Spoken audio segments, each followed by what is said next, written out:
Okay, I think we should start now. This will be a session on the Java virtual machine on the Gemalto M2M products, and they will show some really nice boxes here also, some new devices. It's going to be held by Markus Enck and Michael Minier. The stage is yours. And thank you very much. Going for the graveyard shift, but we will keep this interesting, I hope. I'm glad you're here. Just for keeping the interest up, they mentioned the boxes. In the end, be prepared, because they're going to be a quick competition, and you can win one of these three. All the three will be handed out. So be prepared. So my name is Michael Minier. I'm responsible for sales in the Nordics. So I will be your contact if you need something for the local market. And for my technical support, we've got Markus Enck. He's been actually living in Sweden for a while, and now back in Germany. So he knows the language and he knows the market very well, and definitely knows the products. Yes, very shortly. When it comes to machine-to-machine, Gemalto has been involved with the business for over 10 years. And the areas where we can find need for connectivity is wherever you might consider values needed. So we are actually very strong in AMR, healthcare, transportation, logistics, and everything you might think of we have been involved in already. And why is that? What has made us so competitive? The form factor and the technique behind our products has been a very, very important issue for us. And we've been in this business for over 10 years. Markus will mention that a little more. And what it's really about modules, it's making it easier for you to get connectivity, because we are actually handling all the certificates and everything you need to have the right access methods throughout the world. And that's very costly if you do it yourself, and takes a lot of time and effort. And it's also one thing that's very important is that we meet the industrial standards, because a lot of these products and showcases that we mentioned is they're going to live for over 5-10 years, and then you need to know that the modules will be there the entire time. So that's also very important for going to business together with Gemalto. Yeah. Okay. And what is it that we actually sell? That's these small things, the modules. They are helping you doing the connectivity. So with their help, we can connect throughout the world. And today you don't need anything else, basically. Everything you need is on board on the module. It's a very strong processor with quite a large memory as well. So you actually can produce and maintain your product simply by using our module. Yeah. Yes, definitely. So the baseband processor we are using is coming from the mobile phone world. So you can use them with a usually lithium battery. So it's going from 3.2 volt to 4.5 volt, something like this, completely in the range of a mobile phone battery. Okay. Thank you. I want to. Very often we get the question, why Java?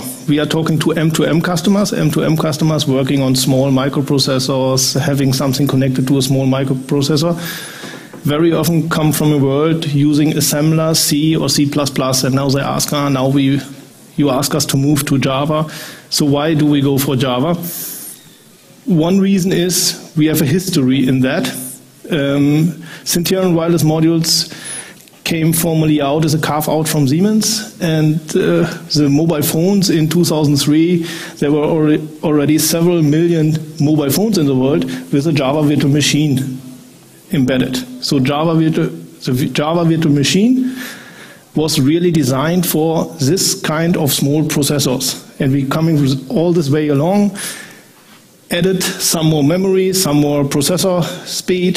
Then we added industrial interfaces like I2C, SPI, GPIOs, and all this kind of APIs we have introduced. Now it's also moving into the Oracle standard.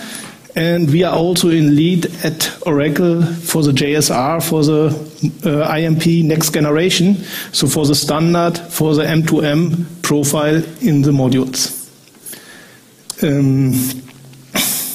So again, on a slide, why we go for Java and M2M modules. It's a perfect match for the processor side. It separates the application, the Java, is running in a virtual box, in a sandbox, so you cannot put a pointer into our GSM stack and not harm our approvals. Approvals are very important for mobile devices, and they cost a lot of money. To have a worldwide approval, you easily spend several million euros. And of course, we participate from the Java community, the JSR, we have test cases. We can really be sure that the APIs are working reliable and are tested. So, how do we support you or customers getting in? We support Java, we make Java support, we make Java workshops, and now we are starting up a Java community. So, everybody who is dealing with Java for M2M with our modules, needs some code snipe, some help, has some questions, can register to our developer zone and can get help directly firsthand from our engineers. And the address, the URL is already mentioned here. It's not active now. We are now in a beta phase, and it will be active in about 2 weeks. And then everybody can register there, get all the documentation, and live code snipes and examples. Another thing we are supporting with is our concept board. And I just don't want to read all these lines. I have a small film about this, and I can show you what it's about.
Okay.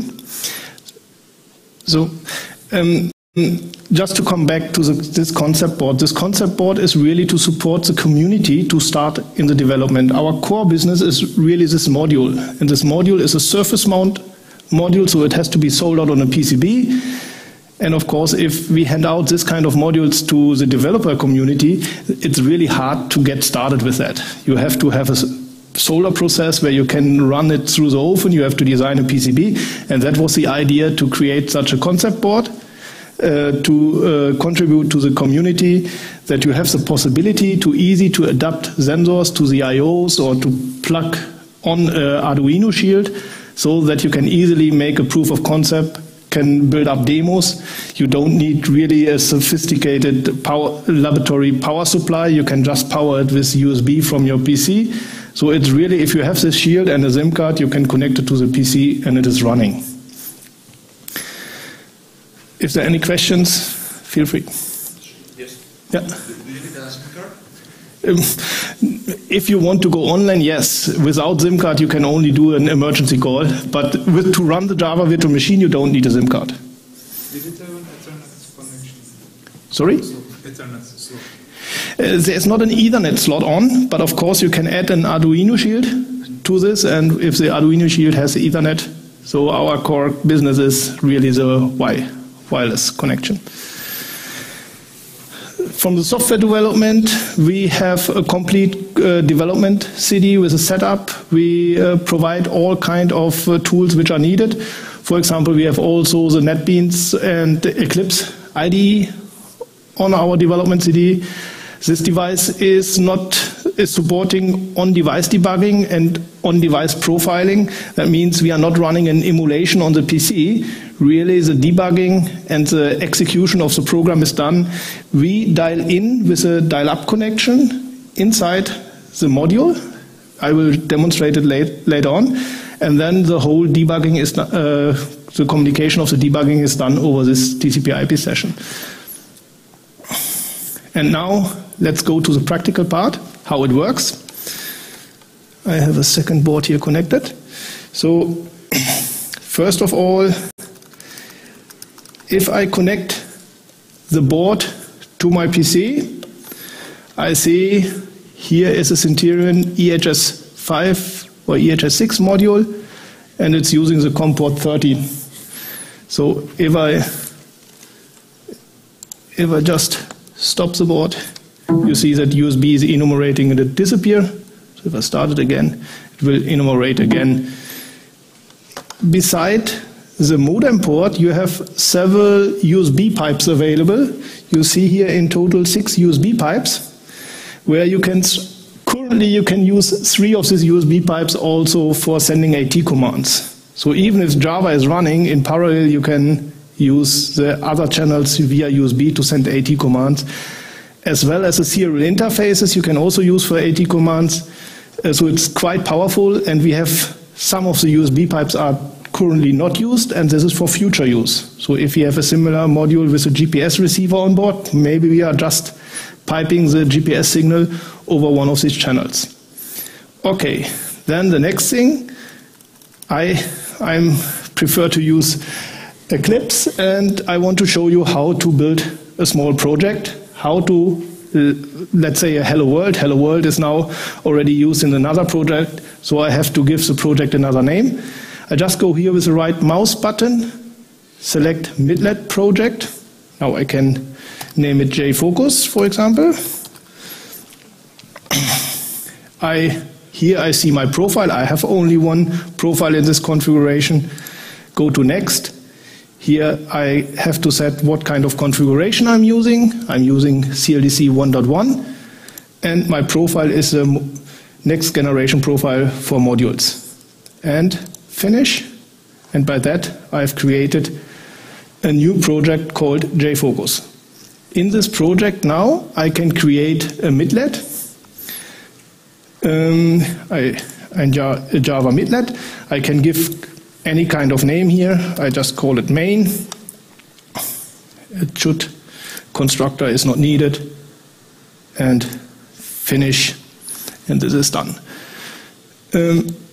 I think the life cycle of a midlet is well known. So if there's no constructor, it will just jump into startup, and in destroy it is destructed.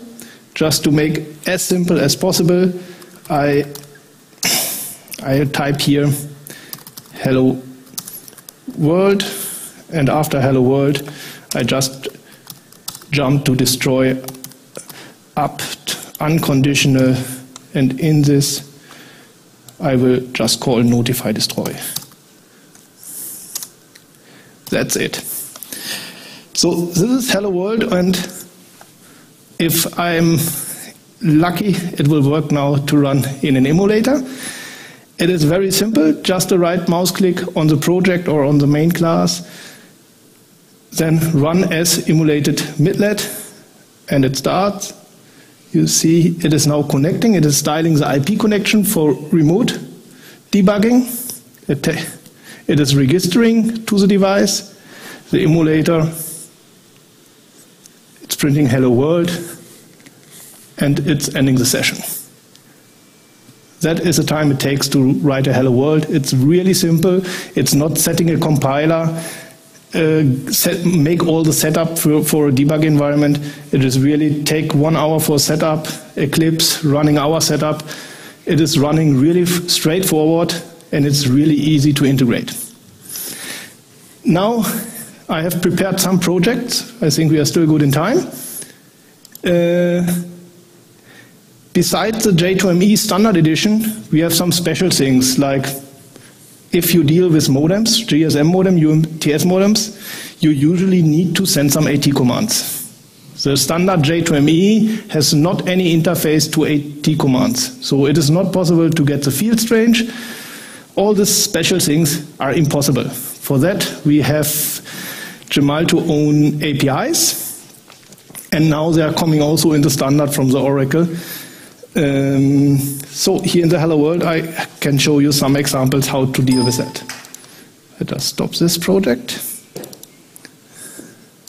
First thing what I want to show you, it's here the same in the startup. I have here some printouts to show you what kind of memory and RAM and flash file system we have. You will see it later. And here is how to send an AT command. To make it simple, I have really put commands to every line. So you can quite easy create an AT command object. You have a Boolean value, true or false. That is, I don't know, CSD, circuit switch data. Who knows about that? It's not used anymore. It's not IP communication. But we have only one AT instance inside the module. In total, we have 10 AT command instances available in the module. But only one of these is possible to deal with CSD calls, with circuit switch data. So, and with this Boolean value, you can true, then you get a CSD supporting AT instance, and with fails, you get a non-supporting AT instance. And then it's that simple. You can just on this created object call a send method and send ATI1 that will give you the information about the manufacturer and software version of this device. For somebody who is starting with our modules, one of the most done mistakes is to forget the carriage return. Just to send the AT command, and our AT interpreter inside, of course, will wait for the termination of the program. And then the people are calling, my program is hanging, it's not executing anymore. So this is really interesting. Take care that this carriage return is set at the end. And then I just print out the response of the AT command, which should appear like on a terminal program if you type it over a serial interface to a GSM module. And then I just send another AT command, smoni. It's to monitor the network to see if I'm connected 3G, 2G, cell information, RSSI value, and so on. And finally, last but not least, I clean up, I release my IT instance, and by that I free the memory again. This is one example and shows you how easy it is in Java to deal with AT commands. It's not really complicated. You don't have to program an input stream, output stream to wait until the response is coming back. Then a second example is how to establish a connection.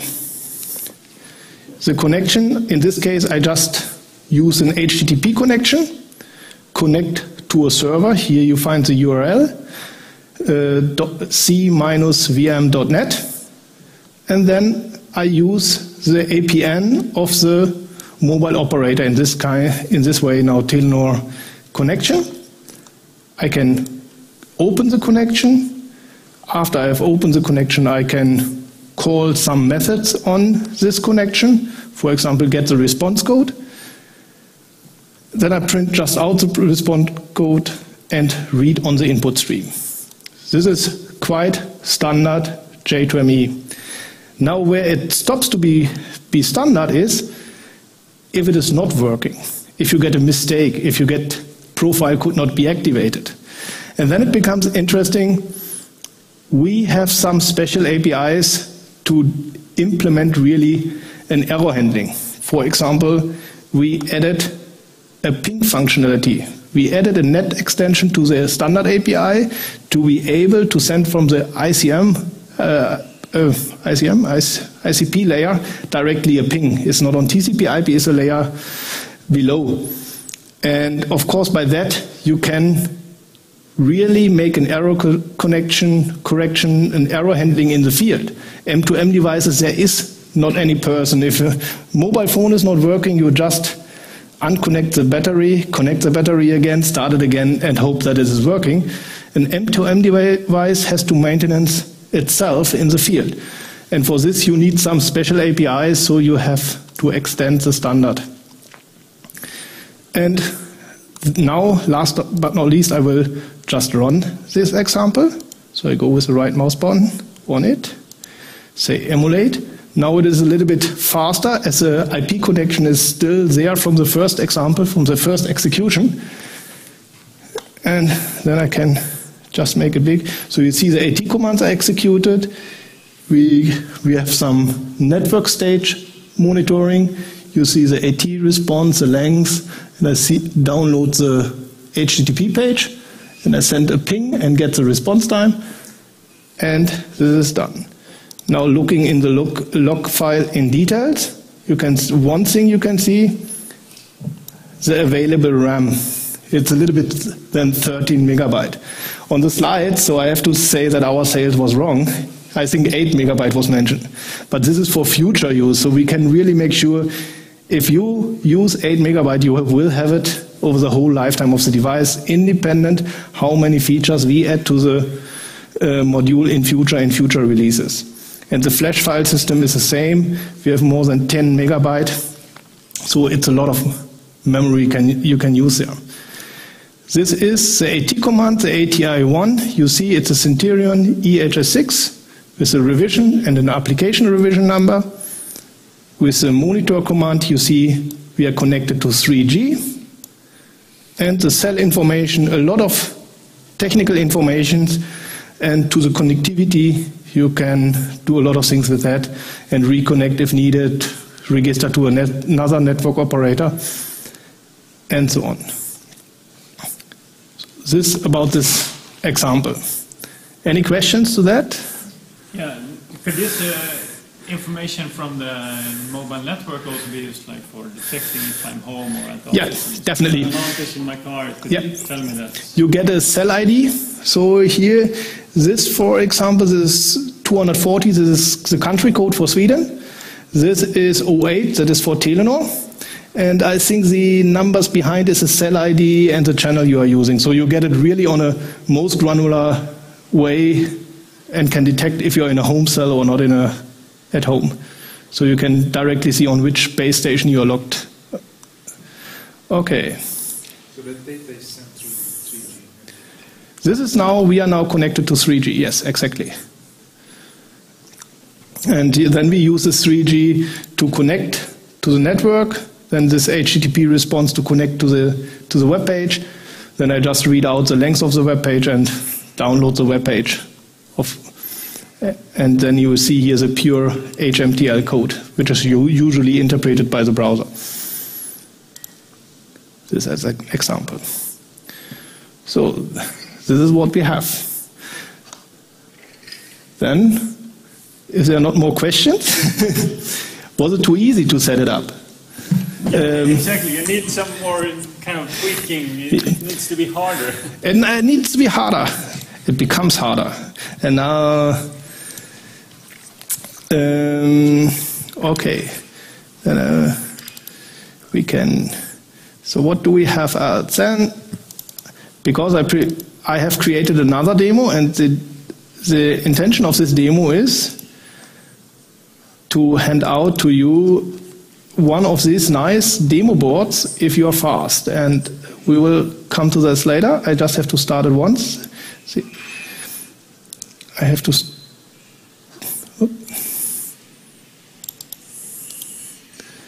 Now it's not running anymore. Sorry. So at the end of the session, we have, I have to compile it. New.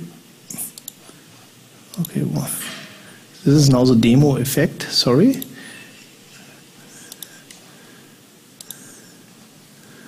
Cannot rebuild. Because we want to run this, and then you have a chance.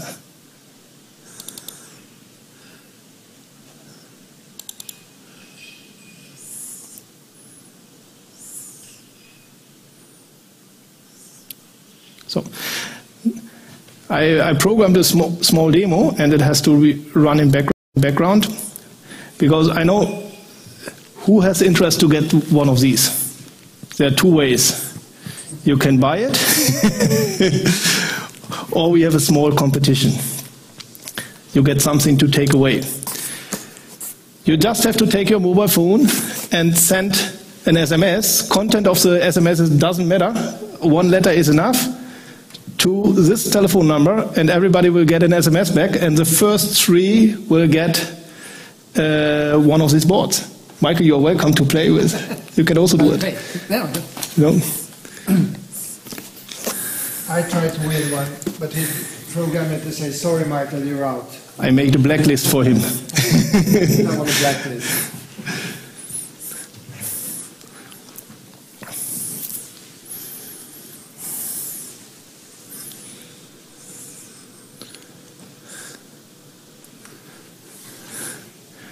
It's a long number. And for you, those of you not winning, and if you're interested to... You got one. I got one. Yeah. And then you get this. To buy, you will have an offer in the end by one of our distributors. But one or number two? There's a number on. Not ever. There's still one left out there waiting. Okay. And then the fourth will get some you lose or something. Sorry. But we.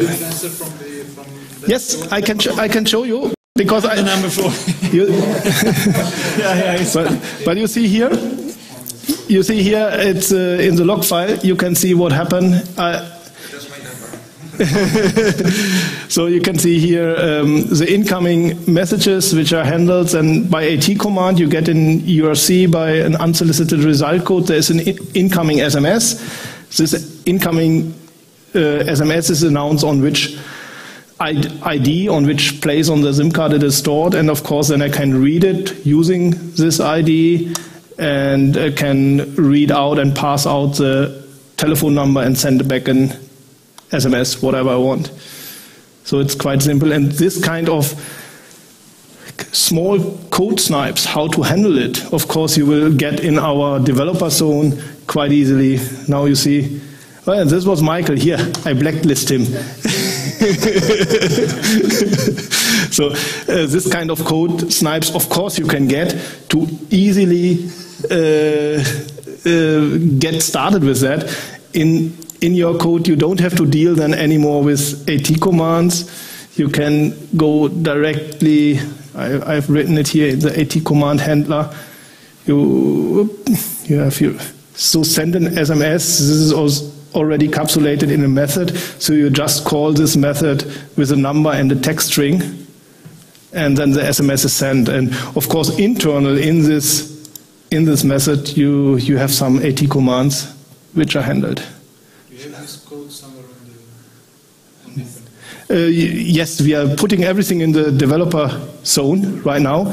The developer zone is already, I will not say, it is not really, it is online and not online. We have a test login, but this shows you where we are already. We have this community. It's not on the final URL as we are still in the beta phase. So we have about 50 customers asked to join this developer community, and we have a big sales summit mid of this month, and after this it will go online on the final URL. So, but it is available. It's not that I'm talking about we will have somewhere in 2 years something available. So we are filling it now with content, making the last bug fixes on the platform, on the forum itself, and then it will go online in about 2 weeks. So we are putting a lot of content like FAQs now to this platform, so that you get really a quick start. You get all the documentation about the concept board, our AT commands, how to handle it. And if there is some kind of code missing, just open a new thread. So we are not only put the forum to the community, we have actively, by our engineers, people monitoring that and checking that you get answers to that. It's not that we just put something in the world and then we say we don't care. So we take actively part in that. Okay. Do you have any infrastructure services, like cloud services, data gathering? Yes, we have this. Gemalto has a service so-called SensorLogic, and SensorLogic is a cloud. It's a complete cloud, a cloud service. And we are also building a SensorLogic client, which is then running in Java. So you can do then device management, data collection, data scheduling, all the things. At the moment, we are quite far with the cloud service and the SensorLogic client. At the moment, what we are not that far with is the backend, so the graphical interface, because the target, the big customers, they are interested in having this data collection and want to use their own web interface. So our focus in the first step is really the database and the connectivity to the end device. But finally, of course, we will have a complete package from the web front end to the device.